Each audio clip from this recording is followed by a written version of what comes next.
Now, who doesn't love a good villain? The antagonist that pushes the plot forward and make the whole story more memorable. At least that's what a good villain does. Now, this video might remind you of the characters that deserve worse than death video, but here's the difference from these two. Think of that video like a nightmare blunt rotation, the worst people you can think of hitting the gas, and think of these guys like, yeah, they're pure evil, but I wouldn't mind smoking some banyan with them. Got it? Get it? Know it?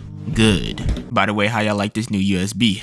It got everything sounding extra crispy, don't it? Negan from The Walking Dead. Now, when Negan is first introduced, the first thing he does is give a badass monologue on how he's gonna beat the holy hell out of one of our favorite characters. And then minutes later, he does that exact same thing. Whew.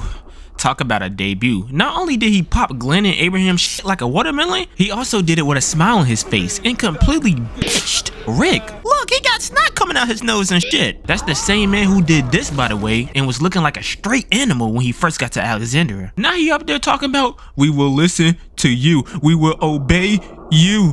We will obey you. Nah, man, nigga, you evil, dude. You evil. Got my man Rick looking like a straight peon. He also took Daryl as one of his little slaves and had bro in a dark cell. And you know that shit was cold. He had my man Daryl listen to straight BS for days, bro. Just listen. Man should be listening to Easy Street for 30 hours plus. And I mean no grown man. This is how smart Negan was. He knew he couldn't do nothing physical to Daryl. So what does he does next? What? Damn it, Brian. What does he do? What the fuck? So what does he do? He psychologically tortures him. He goes straight for the brain. Now you might think, so he's showing his ops no mercy. So that means he gotta show his niggas some love, right?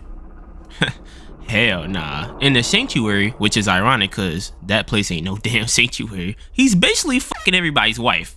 Long style, and they can't do nothing about it but watch, which would be just nasty. He got like 10 wives in there. He's really on some African shit, and if you was doing too much, you get to do a real life cosplay of Two-Face. He would just straight iron your face off. Remember, this place is called the Sanctuary. Fun fact, this guy was a gym teacher before the apocalypse. Yes, he was a gym teacher. Imagine what the army dudes became. He also extorted the gang and then took some of their beds and burned it just because he can. Like, who the fuck does that shit, bro? He also told Rick, another straight man, that I just slit my dick down your throat and you let me do it. Wow. Y'all know he's still alive to this day, right? Crazy work. But in the end, he got whooped, got locked up for like 7 years or something. He was doing hard time. And then he changed his ways and became an ally. And even burnt Lucille, confirming that his past ways are behind him. The streets ain't never gonna forget season 7 and season 8 Negan. Never. Lord Frieza. What can even be said about this guy? The monkey hating, sane beating, trash talking beast himself. Frieza, it's Frieza, dude. Since the 90s, or probably even earlier than that, this guy was putting BTA to our favorite characters. This the same guy that blew up Planet Vegeta like it was nothing. This is the same guy that had the Prince of All Saiyans talking about Kakarot. Get that nigga from Planet Vegeta, Kakarot! The same guy that erased Krillin out of existence, starting one of the most iconic scenes not just in anime but in all of television. That all happened because of this guy. There are literally full-on documentary dedicated videos to this man's evilness. Come on, man, I'm not finna really go in detail with this dude. Y'all already know. Put some respect on Frieza name. Next, Bill Cipher. Now this guy's a jokester, a prankster, a goofball, and a fucking demon from the 4th dimension. Just looking at his appearance, you know he's not meant to be trusted. And that kind of makes sense because he's on a video called Villains That Make You Pray to the Most High. So this guy's not gonna be the friendliest of Joes. And he might not look like it, but this guy's a scammer. He had my girl Mabel sign her whole soul away, and all she wanted to do was keep being in summer. He had the whole Gravity Falls look like straight nightmare. Had people faces doing things people faces is not supposed to do. No, seriously, how the fuck did they put this on a children's show? I truly believe his only existence is to cause chaos and confusion. Like, he don't got no other hobbies or some shit? Like, do you guys think he play checkers? I feel like he played checkers. Rick Prime. Now listen to this. This nigga slimed out an alternate universe of himself just cause he wanted to chill and have a regular life and didn't want to become a goddamn infinite god. And then ducked his taco for years on end while Rick C-137, the main Rick, was looking for him. How do you murder a man's whole family, which is technically your own, and then just live your life like none of that happened? He also killed Uncle Slow. I can never forget Uncle Slow, man. He also abandoned his Morty and the rest of his family and almost killed Morty. And then in the face of death, after getting defeated by evil Morty and Rick, as he's tied up to the chair getting the life beat out of him, he's still talking that hot shit, telling Rick that without me, you're practically nothing, which is kind of true. By murdering his family, he made this Rick the Rickest Rick of them all. By telling him this, he's basically saying, I made your whole destiny, which is kind of deep. No pleading. No crazy explanation on why he did it. He just did it because C-137 threw away all that knowledge just to become a family man. But at the end, Rick Prime got what he wanted. Not only did Rick become a god, but he also became the Rickest of all the Ricks. Hey, did I tell y'all he's invited to the smoke session?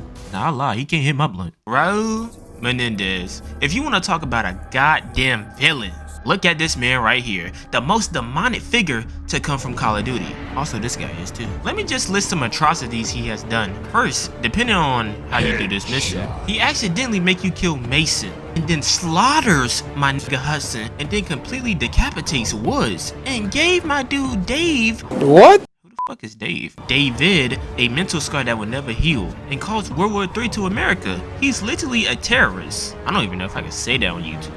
Terrorist. His strategy and quick way of thinking made him an excellent opponent and scary to go against. But then again, America did deep fry his sister and then came back and finished her off with an explosion. Blame Woods for that one. But that don't mean you become a threat to American security and kill 3 of the most loved characters in the whole franchise. And you could've just went to therapy for all that, dude. And depending on the ending you get, he killed Woods too. Man, it ain't no telling with this guy, dude. He is fully ingrained with nothing but pure hate. And that's what makes him so damn dangerous.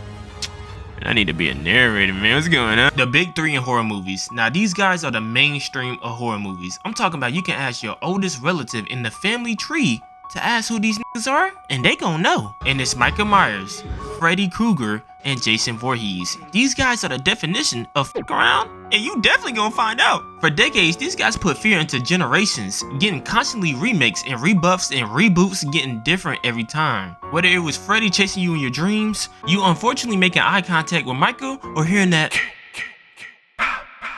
you knew your ass was grass. They racked up so many memorable kills over the years. Y'all remember when Jason turned a nigga into a human sandwich? Or when Michael pinned another human being up with a knife and then just assembled them like they was his art or something? Or when Freddy would literally go in your fucking dreams just to get your ass cheeks, bro. These guys was OP as hell. I just want y'all to know, if they was real and they all teamed up, not even an army is stopping them, dude. The only thing that's gonna stop them is the plot. Because these 3 guys are pure evil, dude. Y'all remember Freddy vs. Jason? Damn, that movie's a classic. Also, I say Rick Prime couldn't hit my blunt. We gotta add Freddy in there too. I know what you did to them kids, you sick fuck. Well, that's all the villains I wanted to talk about today. Sorry for being gone for 2 weeks. I know you guys miss me. But hey, we back now. So if you liked the video, like up the video and subscribe.